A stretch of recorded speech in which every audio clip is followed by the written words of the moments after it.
Hello and welcome to another episode of Leaders of Transformation. Today we're going to talk about money. We're going to talk about education, specifically teaching the next generation about money. What an important topic. We have a great guest here, Paul Vasey, who is actually a mutual friend of Michael Schmidlin. So our shout out to Michael for the introduction. Yeah, Michael is amazing. Little side note, he is amazing. He has been a huge supporter of the Leaders of Transformation, the community, and just really, really appreciate, and myself personally, really appreciate Michael for introducing me to Paul. And Paul is very, very passionate. He's been a school teacher for 12 years.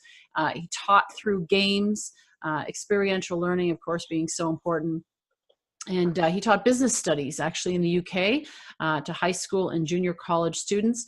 And he also has written a number of articles and publications and so forth. And so he's got some games he's going to talk to us about, how they work, why he's doing that. And I'm just really excited because investing in the next generation is so very important.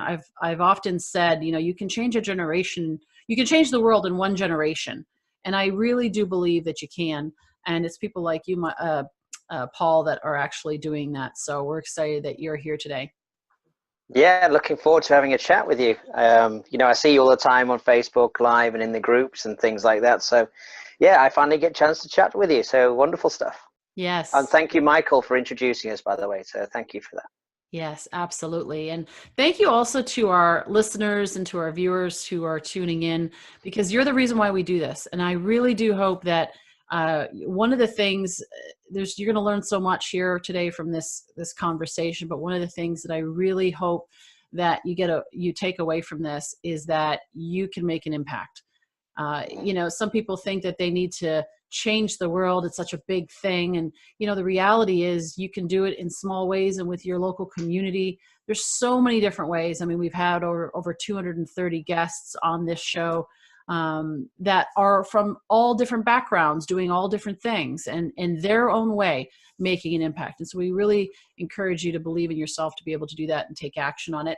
And we'd love to hear your story. So go to leadersoftransformation.com. There's great resources there. All the past episodes are there, but you can also connect with us there and tell us about what you're up to. You can also find us on Facebook. Paul mentioned about being on social media. Facebook is a big platform for us, and you can find us there at Leaders of Transformation. We share, even beyond the people that are on this show, we share things that we hear about that are amazing, difference makers and world changers around the world, what they're doing, what they're up to, and it's great for creating ideas. So I encourage you to do that, check it out, and post, tell us what you're up to. If you're making an impact in some way, small, large, local, or global, whichever, we encourage you to share your posts there, and we can spread the word. So with that, Paul, let's dive in. Let's talk about CashCrunch Games. Where did it start? Give us a little background as to the reasoning why you actually created these games. Okay, so rewind a fair few years. I was a school teacher for 12 years, and I would teach business studies, and this is where I got the idea of gamification. I used to teach a lot of the time through conversations. I believe that if you created some gossip, you'd always remember some gossip. You'd hear some juicy detail and you'll remember it, but if I ask you to read a passage in a book, you won't remember it. So I had that in my mind, and it got to the point that we would teach business studies, which would be human resources, marketing, operations, all those kind of things. And then we would get to finance and say, right, kids, we're going to do finance today. And they couldn't do it. Before even knowing anything about the topic, they said, we can't do it. And I said, well, why? And they said, it's because it's math. And I thought, all right, a fair one. So with that, I always try to give little activities in class. And this always really, really worked. So one day I basically took a Monopoly board, and I changed all the properties into businesses. So your jewelers and your hot dog stand and all those kind of things, right? And I made a few rules, and I just gave it to them to play. I said, right, play it, off you go. And so these kids who said, I can't do it. One kid said, I can't afford to buy the jewelry store and I want to buy it. Who wants to go in with me on this? Who wants to do this? So next minute they're saying, well, I've only got this much money. Well, that's 30% of what I need. So, all right, well, there's a partnership. There's 70-30 split. So we'll split the revenue. We'll split the cost of goods. We'll split the tax. We'll split everything. And these were kids that didn't know anything about finance.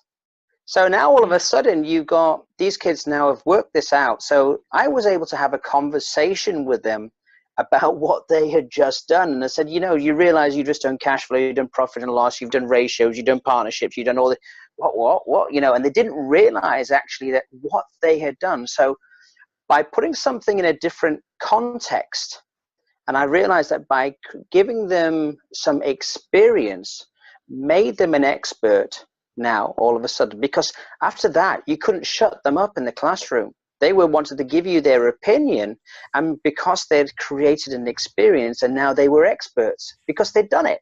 Yeah. So that got me thinking about more about gamification. And when I moved to the States, I could have gone down my business game route that I had, which I'll bring out of the mothballs at some point. But I realized that personal finance was a huge, huge problem. I mean, you're hearing $1.45 trillion of student debt.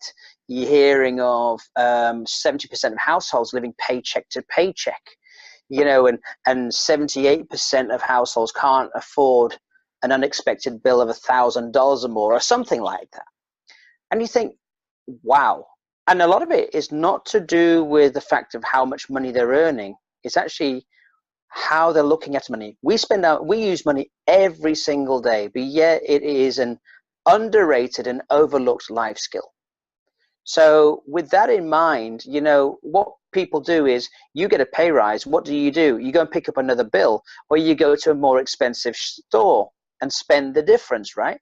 Rather than saving that money. So a lot of it is money habits and money mindset. And that's when I realized that, hey, we need to get a conversation going, but we need to make them experts or make them feel less intimidated, because, as I said to you before, the moment you say money and finance, they say, I can't do it.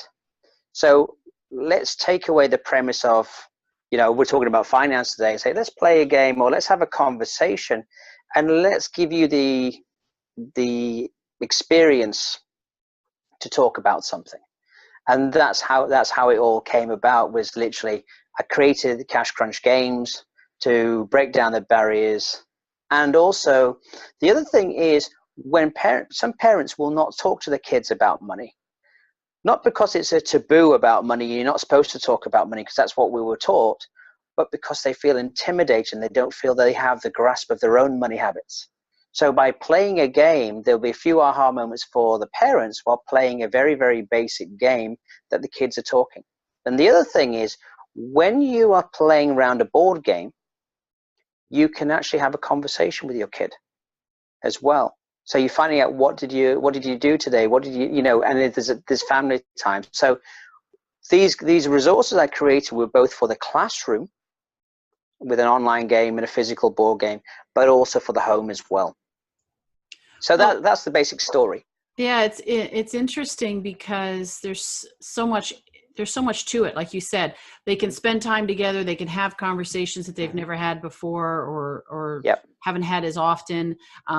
What's interesting is that when you talk about money, parents don't talk about money because they don't have the answers either, you know? And so then the kids, you know, you learn to fear money. I know for myself, I mean, listening to my parents did well initially, and then my dad did some investing and made some business decisions that didn't go well.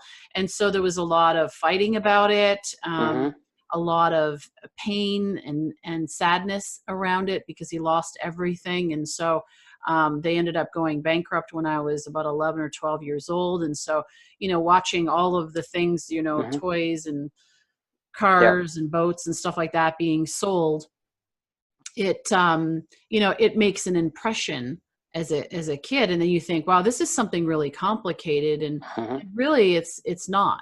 And I think there's so much fear around money. And the reality is, though, we live in a world that is run by money. Money is a medium of exchange. And so we've got to learn about it. And it's actually can be a lot of fun. And some people, when they talk about money, they're like, oh, this is such a great, fun conversation.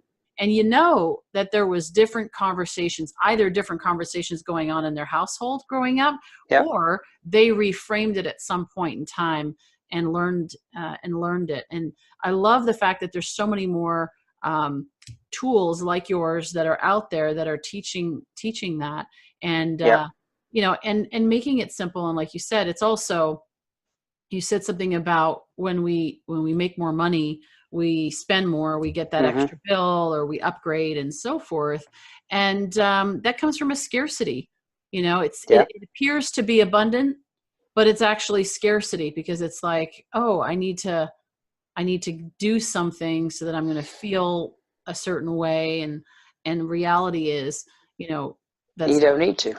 I mean, that's the thing. Money is a very simple thing. First of all, you know, we're living in a materialistic world where we've got to impress the Joneses, or we feel that retail therapy. I mean, whoever came up with that phrase is the most idiot, because if you think about it, oh, you go shopping, you spend your savings, then you get home, and then you worry about what you've just bought.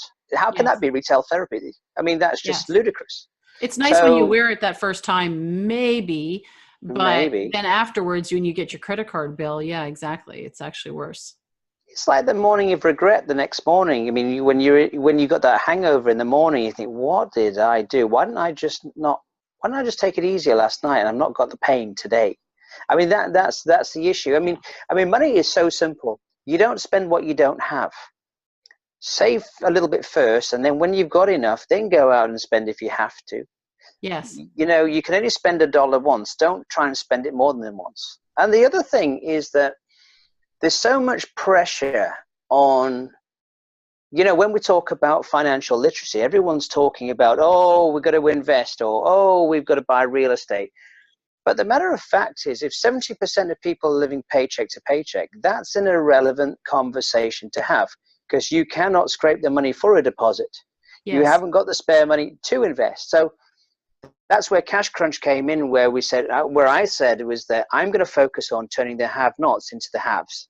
We save first to spend later. So this 20% or this 10%, whatever you save first, can go towards investing, towards getting that real estate and helping you with that passive income. And the other bit is, when you have less to spend after you've taken the first part out, you actually spend more time thinking about what you're going to spend your money on. I mean, for example, if I said to you, right, Nicole, we're having a dinner party tonight. Here's $100. There's 8 people coming around. You just walk in and buy whatever you wanted. But I said, right, Nicole, actually today there's still 8 people coming, but you've got $50 to spend.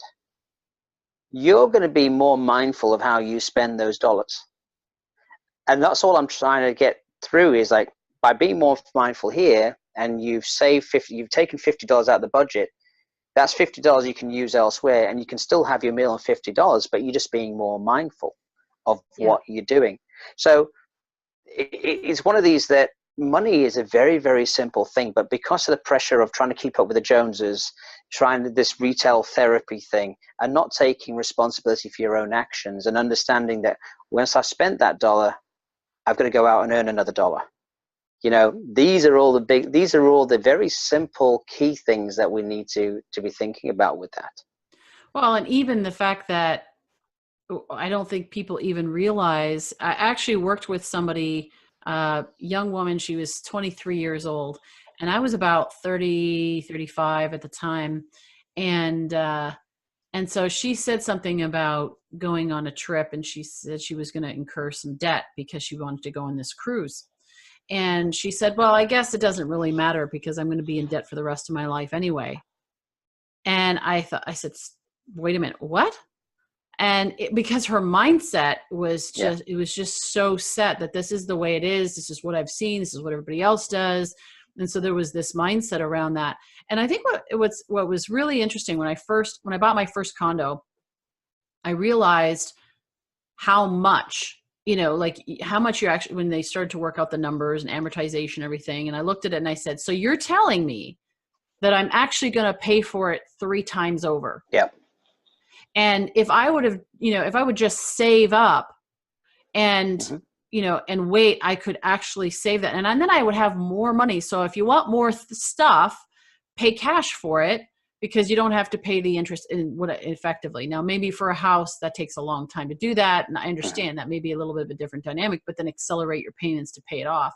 I'm here actually visiting with my brother. So this house is actually being renovated. So when they bought this property, they paid cash for it because they had been there, done that with, the mortgage and everything, and it worked out well. And then they had the equity. And so they said, rather than, when the kids moved out, rather than going to a bigger house or the equal size house, they're like, we want more property and we want to own our house. We're at the stage now. We just want to, and that's wisdom, right? And now as he's teaching, as my brother and sister-in-law are teaching that to their kids, and passing that on and saying, hey, you can own your property. Just look, as I said, he could buy, all intents and purposes, he could buy 3 of these now. Yeah. For the same price as what most people would pay for it once over. So, it's a different way of looking at it. I remember I'm 46 now, and I don't exactly know, you may know the dates and times and so forth, but when credit cards became very popular, I just remember the conversation changing when credit cards started to become more prevalent. And I was kind of confused by it as a child, because I was fairly young at the time. And I was just like, what is this credit thing? What are these credit cards that, because on the TV, they were starting to advertise or whatever it was where I heard it. Yep. And thinking about it, it sounded so good and everybody was into it, but I was like, well, but you have to pay that back at some point. And so if you didn't have the money initially, how are you going to have the money later to do it? So I really love the fact that you're starting to reframe people's mindsets about it. Well, what people don't realize about credit cards, and let's look at this just for 1 second. Like you use a debit card, it comes straight out of your account, right? A credit card, you are literally borrowing the money off somebody to pay it back in 30 days by the time your next statement. So let's think about that. You borrow the money from Capital One or whoever it is, and then after that, you've got to pay them back, okay? And then if you don't pay them back, you've got to pay 20%, 30%, 40% interest, depending on your credit rating. So you may as well go down to payday loans, or you may as well go to a loan shark and say, okay, I'll borrow this money off you. I'm not going to make the payment back, and I'll pay you. It's like a loan shark. Yes. And that's what you're going to think. You're actually borrowing that money off somebody. Yeah. And then unfortunately, if you don't make the payment, it ruins your credit score, which is basically your risk assessment of you and how reliable you are to make your payments. So, it's crazy. And then you go one step further, and this is when I was at college. So I kind of changed the subject. When I got to college, I saved £1,000. I worked in the summer and I was getting paid £2.25 an hour in this cafeteria, right? I made thousands of cappuccinos, and I saved £1,000, and I went to university and I blew it in the first semester. Because my housemate was saying, oh, you need some clothes. Oh, let's go to the restaurant. Let's do this. And I was just handing money out left, right, and center. But what I didn't know was that his father was a millionaire, and his father was giving him a check every month. Yeah. I didn't. I had my savings. So when I ran out of money, he's going out. Well, hang on. How have you thought? Oh, my dad gives me money. What? So you've got to be aware of your own money and not try and live up to other people's money. You never know the circumstances. I mean, about Southern California. You drive around Newport, there's all these Range Rovers and everything else. 90% of Range Rovers are leased. And a lot of these people are so far in credit card debt now that they can't afford anything else. They're just like your friend. Oh, I'm going to be in debt forever. Let's just put it on the credit card. Yeah. And that will go and go and go, and they'll never be able to own anything, and their credit rating is probably mega low. So they're always paying extra on everything. So it's scary times. But now with the credit card changing, now we're swiping with our phone. We go to Starbucks and we swipe with our phone. There is a big disconnect between people spending and what they actually have. So then Yes, it because they're becomes a not vicious using the cycle. cash anymore either. No. Yeah, So it's just, exactly. oh, well, I just swipe. It's so easy to swipe. Yeah, yeah, yeah. I Mm. think if you actually did an exercise where you took a lot of cash out, what you plan to spend for that week, and put your credit cards away, and actually said, okay, every time I go to spend, this is all I have. I wonder how much of mindset that there would be. Now, don't get me wrong, credit cards, they are your friend and your foe. Credit cards can be really good and really help you out with your cash Sure. flow and everything else, providing you make the better payments. Yes. But if you get on the wrong side of it, it is your foe, isn't it? I mean, it will destroy you. Yes. So, I do want to say that credit cards, I mean, I financed a house on a credit card Mm-hmm. where I got the deposit together and I did all the windows, the carpets, everything on my credit card. But then I played the game of transferring and playing 0% balances. But I played it right and I financed a house on that. So there are ways to use your credit card, but you've got to know what you're doing. Yes.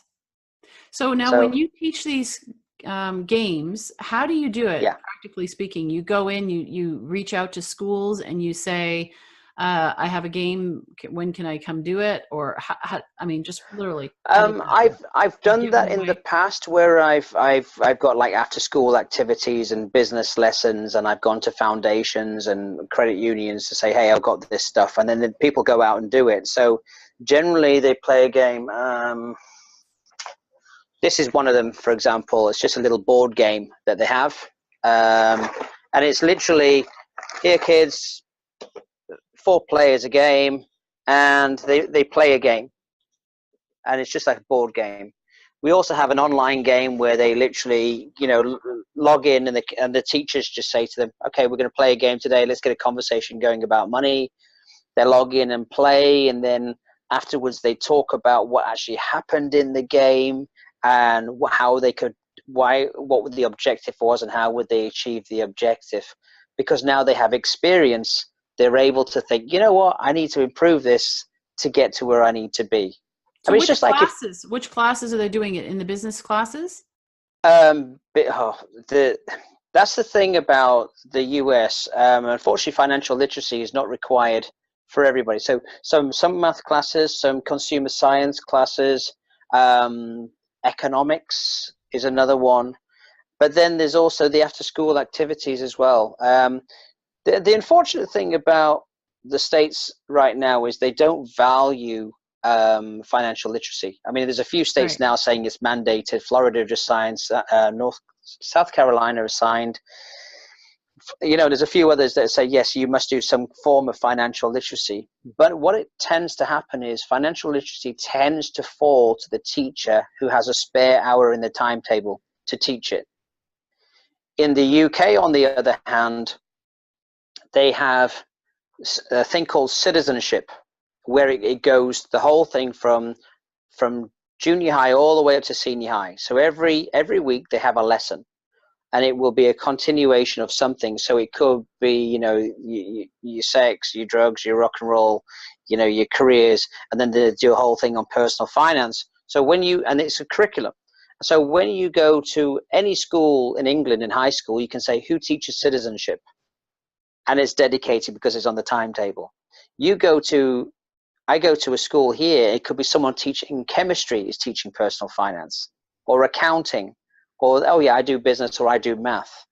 And it's just, and then sometimes they don't have any of it. And it's foundations, like Schools First Credit Union, they going into schools. You've got Everfi, you've got Next Gen Personal Finance, you've got Virtual Enterprise, you got and Jumpstart's trying to do stuff, and CEE. There's a number of organizations that are trying to really make a difference with personal finance, but unfortunately,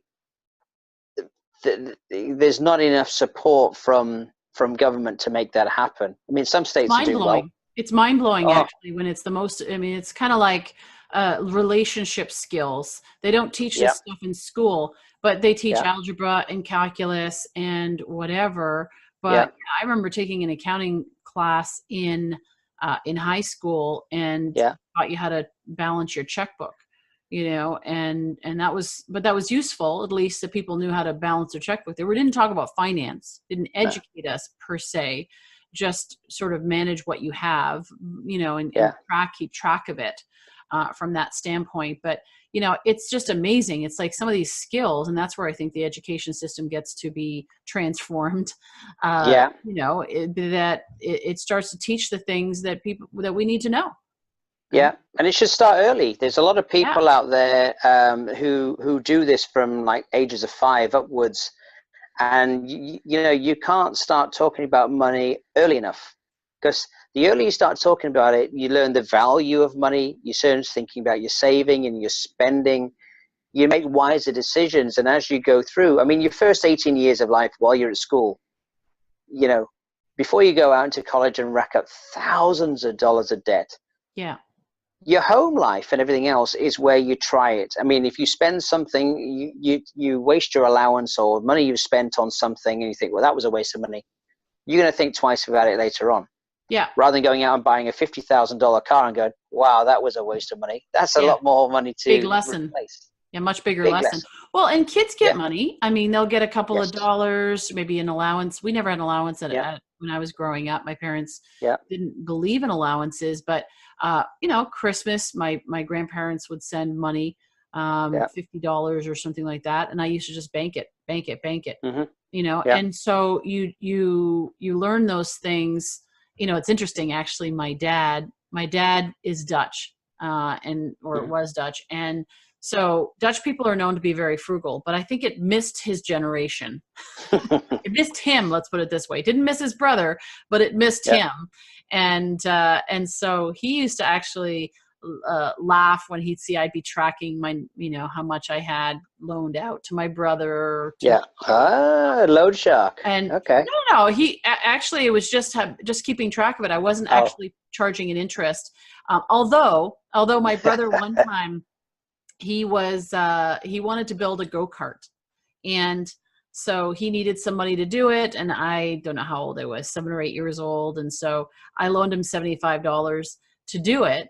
And then it was about a year later, I said, so am I ever going to get that back, or what's the story on that? Right. And he was older than me, and, had little jobs or whatever the case is. And so, So he actually gave me $100 back. I didn't ask him for a specific amount. I just wanted it back. And so at that point I was like, that's a pretty good return. But no, just learning how to save, and being able to value it. I guess it landed, whatever missed him landed on me. And so I was pretty frugal, but he used to laugh. He used to make fun of it, and later on, I remember having conversations with my dad as we've made money and lost money and all this stuff. And I said, you used to laugh at me back then, but it wasn't a bad strategy. Those were pretty good skills to, to have adapted. And I kind of strayed away from that later on, and then realized how important those things were, and so it's, I always vowed never to get into debt. And then I bought my first bought my condo, and then, well, you need furniture, and well, you need this, and you can just, and that's where the credit card, came in. And, I honestly wish I never had, gotten, like you said, you can use it, but then pay it back right away. Yeah. Otherwise you get into this easy habit of just, just put on the credit card, I'll pay for it later. And then you're spending future money that is not guaranteed. And it becomes a problem. So, but exactly. And it's actually easier to spend money than it is to earn it, and that's another thing, I mean, and like, Cash Flow 101 with Rich Dad Poor Dad. I mean, that's a phenomenal game. It's a phenomenal game. Yeah. But that's teaching you all about passive income, in that the idea is to get out of the rat race. So you put your deposit down, you buy a property, it gets you rental, then you invest. It is phase 2. It's phase 2. Phase 1 is because you get the little, I used to work with Blair and Robert, Blair Singer, Robert Kiyosaki, and then we're good friends. So we did taught a lot of the cash flow stuff and played the cash flow game a lot. But that's, like you said, that's that's great for learning how to invest, but how'd they make the money? When you get the card and it tells you you make X amount of dollars, Yeah. how did you get that? And Yeah. what did you do with that money? How'd you Right. And that's our whole focus, is saving first to spend later, so you can play the game of life, and you can play Rich Dad, Poor Dad, Cash Flow 101 and all those things. And you can get into the passive income market to eventually Yes. retire. I mean, that's the whole point. Yes. But unfortunately, that's what's missed a lot of. Yes. I mean, my one game I designed, I played with an accountant, and he's good at tracking money and everything else. And in the online game, there's a fact that you had a little cafe, and you could top up your income. He says, this game doesn't give me enough income to earn. I said, well, you must be missing the point then, aren't you? Don't you think you should be reducing your costs somewhere else and saving first? Didn't even hit him. It was like an aha moment for him, because he was just following the money and saying, well, I'm not covering my expenses. You need to give me more money to earn. And I'm going, no, you're missing the spot. You're missing the point here. You're not picking up bills here. You should be looking after what's going out, reducing it, and holding on to what you have. I don't have to give you more money. Yes. And that was an aha moment. So I just wish other people would get that. That's what we're trying to do.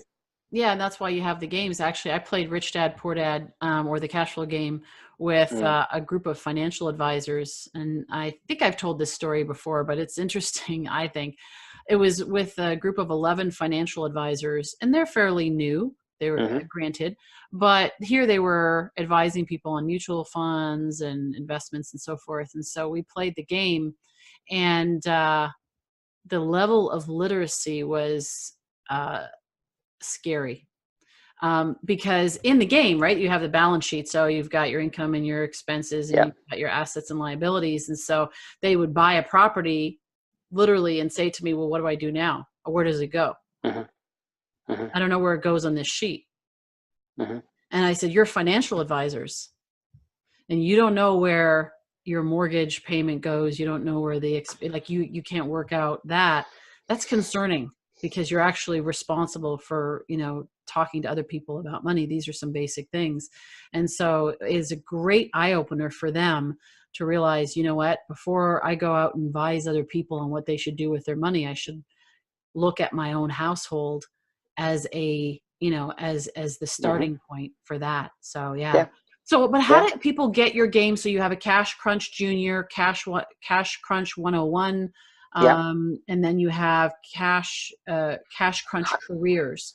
So talk to us a little bit about that before we wrap up. I want people to get okay. So the CashCrunch Junior and the CashCrunch 101 are basically, Junior is for ages 5 to 12, and it was this game. And it was basically, the idea is you save first, spend later. We got a checking account, savings account, and debit debt, which is your expenses. And it was just to get kids to realize that once money's been spent, where does it go? And your money, and you can take some of that money and save. So we're trying to get that very basic principle. So that's a game you can play for 20 minutes, half an hour, and there's curriculum for that. Then 101 is a new game we're actually just relaunching now, which is for 13 upwards. Adults can play it as well. Same again, saving first, spend later, making decisions, earning money, losing money, but then also using a credit card, looking after your credit score, credit statements, and all those kind of things. And then CashCrunch Careers is we take what your inherent traits are. So you're either creative, you're ambitious, or you like working in groups, you like working in your own. That doesn't change in life. Whether you're 7, 17, or 70, those inherent traits do not change. So we take who you are, and then we take the database of all the jobs in the US, the careers, and we merge them, and to see which careers would best fit you. Because a lot of people, when they take a job, one of the first things they say is, how much does it pay? Not, would I enjoy the job? Would I be good at the job? Because we work 50% of our lives. So, and that's what we do. And then I want to combine finances with careers. So if you can get a hold of your careers and get a hold of your spending and living within your means, you could take virtually any job you want, because it's not a financial factor.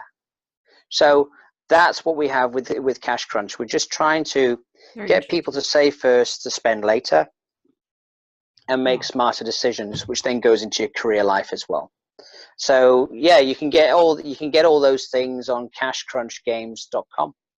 And the idea where CashCrunch came up was like the credit card crunch, the credit crunch when everyone was spending and the recession came on and they lost everything.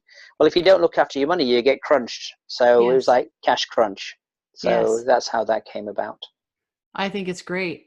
And I love how you're combining the income cash flow with the careers, because like you said, if you can learn how to work with your money, I mean, I do think it's important that people look at their lifestyle if they're choosing a career, because sometimes people don't think about that and they're like, oh, that would be so much fun, great idea, and then not realizing that, hey, wait a second, what is that gonna mean? How many hours is that going to require, and how much am I going to earn, and is that going to work out, and to run the numbers on it as well. I think it's important, so there's no disappointment or delusions later. But I love the fact that you're bringing these two things together, and especially because the next generation is trying to figure out, what do I do, and how can I do something that's meaningful. And I don't want to just work for money, but I also want to do something that's meaningful. So this is great. So people can go to CashCrunchGames.com. And it's all there. Yeah. And you also mentioned that you have a free gift for the junior board game. Can you describe that? So this junior board game, the free gift for you're just giving one away, right? Because it cost me a fortune. It's for ages 5 to 12. Okay. It'll come in the post in a little box. Okay. The idea is, so this is used nationwide with kids right now, and we get great reviews on it, and it's just teaching you the value of money. So how do we determine the winner? What do we do? Nicole, that is up to you. Okay. So do we get them to write in of who's worthy, or do we say who has kids and they have one, or would they, if they got one, would they donate it? That's your little headache. Oh, okay. I should have planned this. All right. So how about this? How about sending an email to hello@leadersofttransformation.com. And give us a reason why they what they would do with the game, how they would use it, whether it be for their family, whether they would use it in their school, and what we'll do is we'll take all those names, put it in a hat, and draw one, because I think everybody will be, there's the different reasons. So I don't want to be judging one reason being more worthy than the other. So, but everybody who's got a reason that they want to have this game for free, we'll put it in there and we'll choose one. How's that? Perfect. That sounds great to me.